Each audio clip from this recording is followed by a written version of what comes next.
10월 14일 수요일 황장수의 뉴스 브리핑 시작하겠습니다. 제가 이 다음 주 목요일 얼마입니까? 20일이죠. 20일. 예, 20일. 10월 20일 오후 7시 반에 황장수의 강연회를 합니다. 이번 강연회는 여러 때하고는 다르게 뉴스 브리핑을 하는 방식으로 이렇게 강연을 하려고 그럽니다. 그래서 제가 그 자리에 다뤄야 될 이슈가 있으신 분들은 이 블로그나 사무실에 연락을 해서 의견을 갖다가 제시해 주시면 그 의견에 대해서 제가 이야기하도록 하겠습니다. 제가 부산에도 가면요 한 100명쯤 옵니다. 광고 안 해도요. 근데 서울에서 강연회 하는데 지난번에 보니까 아마 34분 오셨는데 이번에는 50명 이하로 오면 그냥 강연 안 하랍니다. 왜냐면 저도 이 제 지적인 어떤 이 노력을 엄청나게 해서 강연을 합니다. 제가 무슨 기계라서 틀면 나오는 라디오도 아닙니다. 그런 부분에서요 우리 보수 진영에서 정말 자기의 개발을 위해서 또 지적 능력 향상을 위해서 투자를 하지 않습니다. 솔직히 보수가 오늘날 이렇게 이 좌파 종북 진영에 끌려가는 이유 중에 하나도 교과서 논쟁에서 한번 보십시오. 지금까지요 이 교과서가 이렇게 된 게 2003년부터 오래됐는데 어느 누구도 이 문제에 대해서 제대로 논란을 제기해 오지 않고 그냥 있다가 이제 와서 갑자기 바꾸려 하니까 저렇게 반발에 부딪히는 거 아닙니까? 그래서 정말 발전하는 보수, 혁신하는 보수, 개혁하는 보수가 되기 위해서 다들 공부를 좀 해야 됩니다. 많은 분들이 와주시길 바랍니다.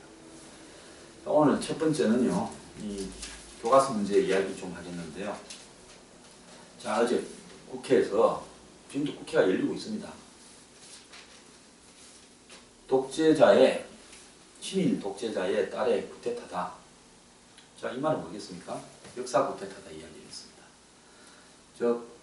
박정희 대통령의 딸, 박근혜 대통령이 이 자기 아버지를 위해서 역사를 갖다가 왜곡시키고 바꾸려고 쿠데타를 일으킨 것이 국정교과서다. 이렇게 이야기를 했습니다. 자, 그리고 1년짜리 교과서를 위해서 이렇게 시끄럽게 했다. 1년짜리 교과서는 말은 무슨 이야기겠습니까? 자, 2017년에 6월달부터 2017년 가르치고 수능 시험 한번 치고 나면 2017년 12월달에 대선이 있지 않습니까? 그 대선에는 자기들이 이겨가지고 대선 이기면 곧바로 국정교과서를 없애버리겠다. 이 이야기를 하는 거 아니겠습니까? 자, 이 와중에 어제 지난 18대 대선에서 박근혜 대통령이 당선되는 데는 선거 부정이 있었다는 후에 이야기를 새정치연합 국회의원이 국회에서도 했습니다. 자, 이제 공천이 다가오니까요.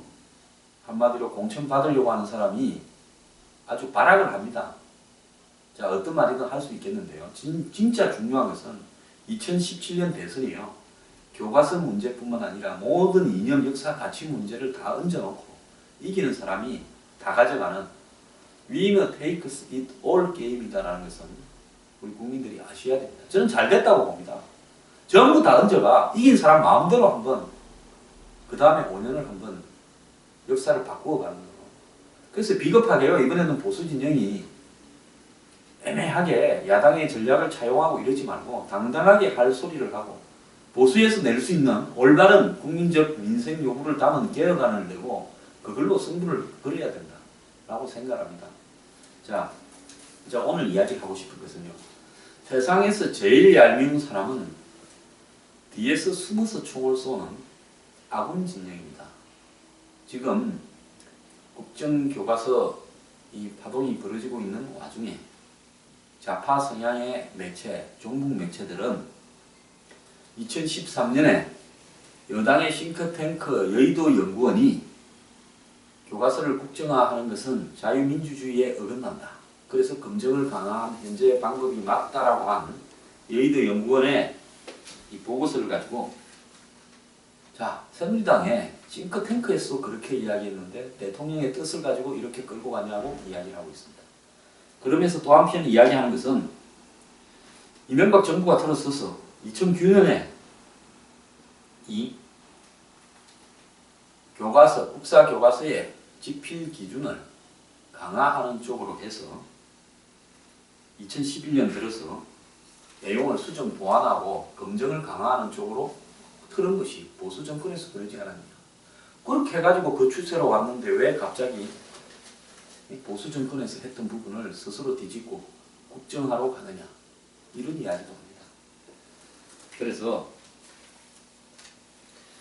이 지금 국정화를 대통령이나 청와대 그리고 이 정권에서 밀어붙이기 전까지 거민정제가 사실에 입각하는 교과서라서 더 낫다. 그리고 다양성들도 수용할 수 있다. 이렇게 해오다가 갑자기 국정화로 가면서 논리가 앞뒤가 안 맞는 그런 모순에 빠졌다라고 지금 야권은 이야기를 하고 있습니다. 자, 제가 이 문제에 대해서 이야기를 좀 하겠습니다. 솔직히 말하면 우리 보수에는 이 몇 가지 지켜야 될 원칙이 있습니다. 저는요, 경제 문제나 사회 모순 문제에 대해서 우리 보수가 엄청나게 바꿔야 된다는 부분에서 사회 개혁도 해야 되고 부패도 척결해야 되고 그 다음에 경제 정의도 실현해야 되고 그 다음에 거대 세력의 한마디로 법을 농락하는 행위도 단절시켜야 되고 양극화도 극복해야 되고 신분 상승의 사다리도 만들어져야 되고 그 다음에 주거나 이런 문제에 대해서 정부가 대폭 개입을 해야 된다는 개혁적인 입장에 서 있습니다. 그렇다고 제가 보수가 아닌 게 아닙니다. 왜? 여러분들이 알고 있는 보수가 여태까지 잘못된 거기 때문에 그것을 진짜 보수라고 착각하고 있는 게 있어요. 자, 기득권의 입장을 반영하고 한마디로 힘센 사람, 탐욕적인 사람의 입장을 반영해 오는 것이 보수라고 기존의 한국의 보수 지지자들이 잘못 알고 있기 때문에 제가 이런 이야기를 하는 것이 마치 보수가 아닌 것처럼 어떤 사람은 황장수는 진정한 좌파다 이야기도 했는데요. 보수는요.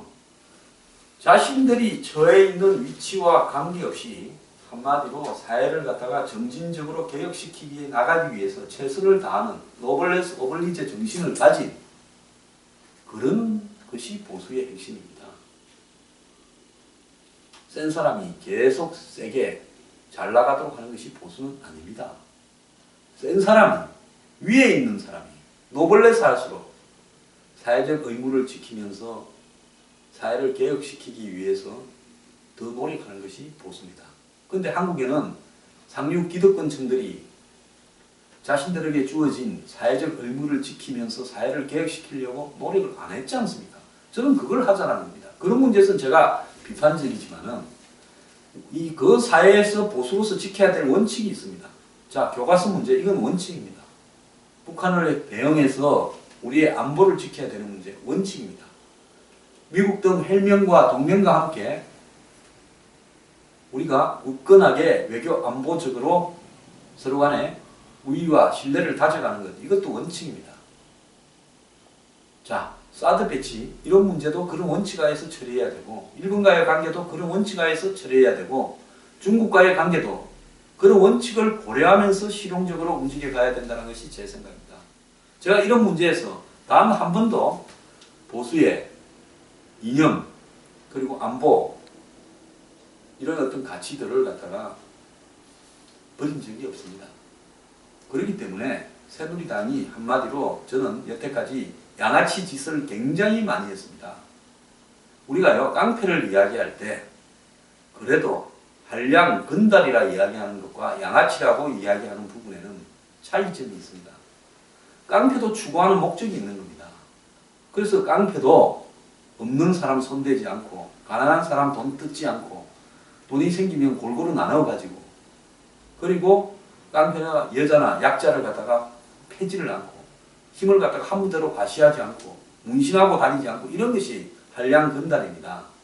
그런데 요즘 나오는 것은 전부 양아치 조폭이죠.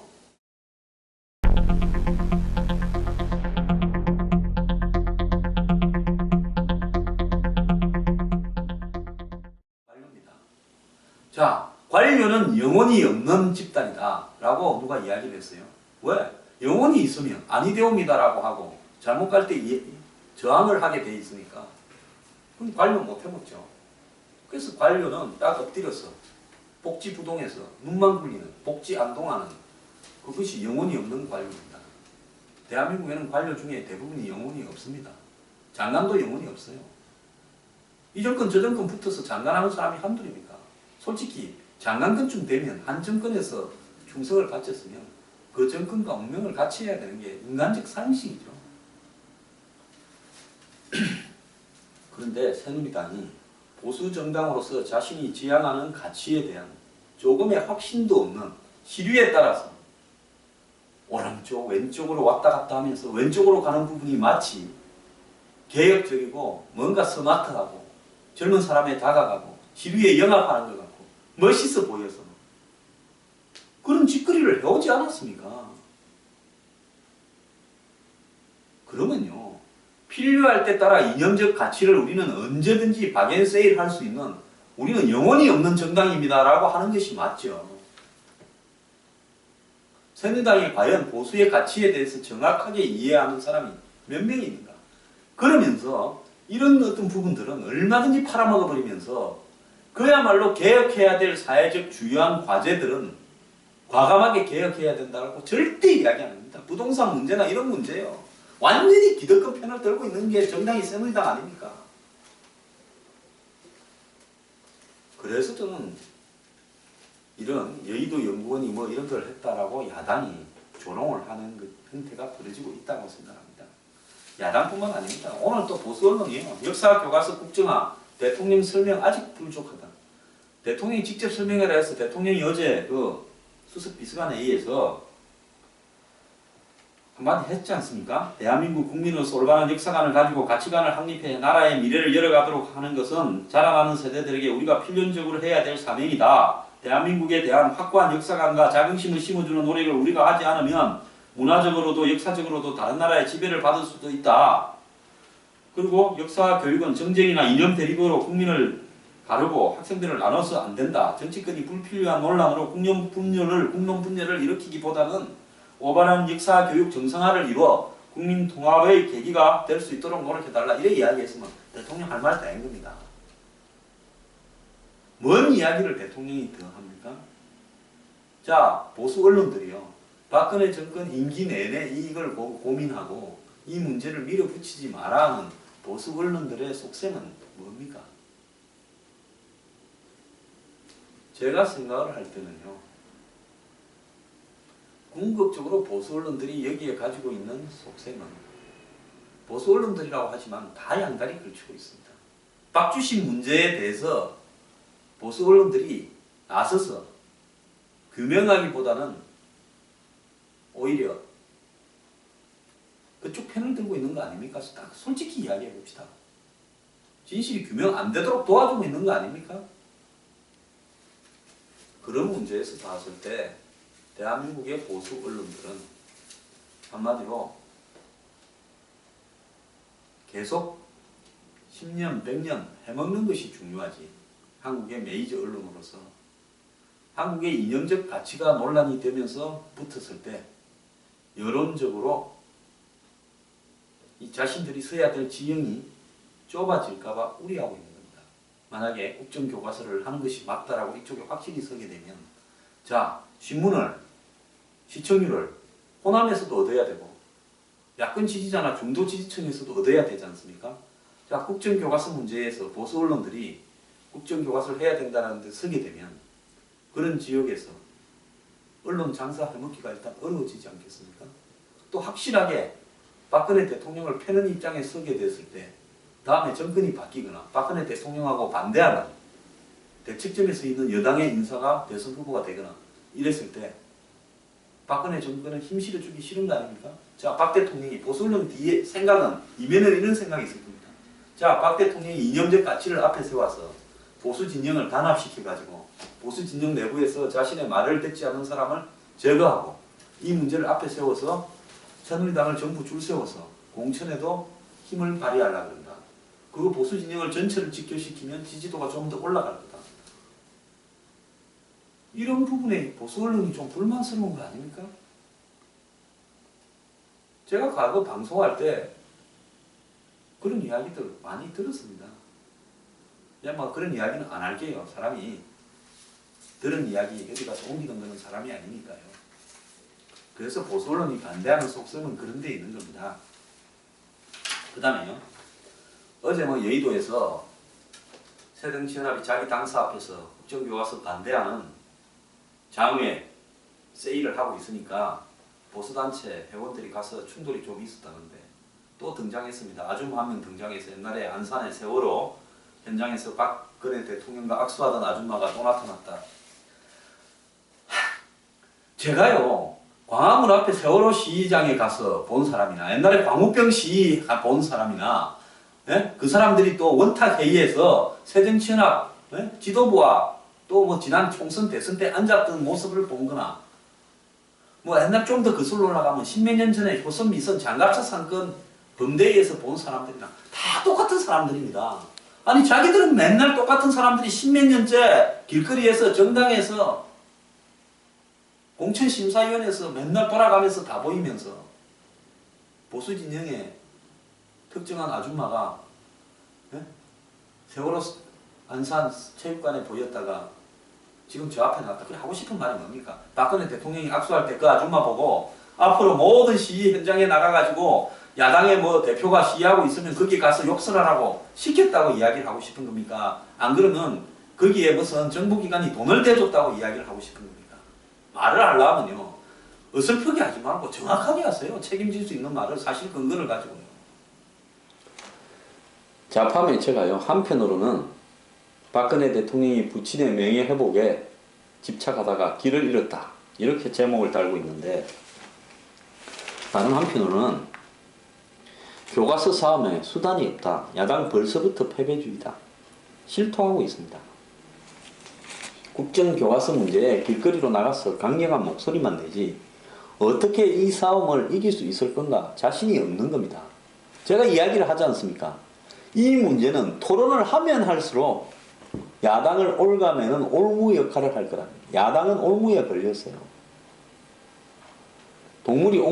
산동물이 산짐승이 올무에 걸리면 거기에서 도망가려고 처음에 막 몸부림을 세게 칩니다. 움직이면 움직일수록 다리나 목을 올가 이렇게 드는 게 올무입니다. 야당은 이 문제 가지고 아무리 장애 투쟁을 하고 국회에서 쌩고함을 질러도 이길 수 없습니다. 제가 야당을 위해서 정말 하나 건의를 해드리고 충고를 해주고 싶은데요.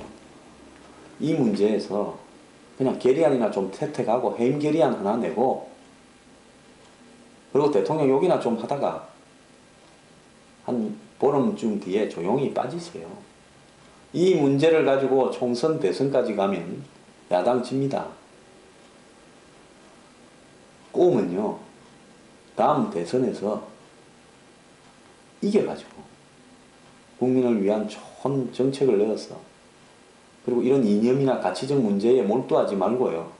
정말 민생을 생각하는 주거 문제나 이런 부분에 좋은 대안을 내어가지고 청년 실업에 대한 좋은 대안을 내어가지고 다음 대선에 이겨가지고 집권하고 난 다음에 다시 또 검정으로 가든 인정으로 가든 마음대로 하세요.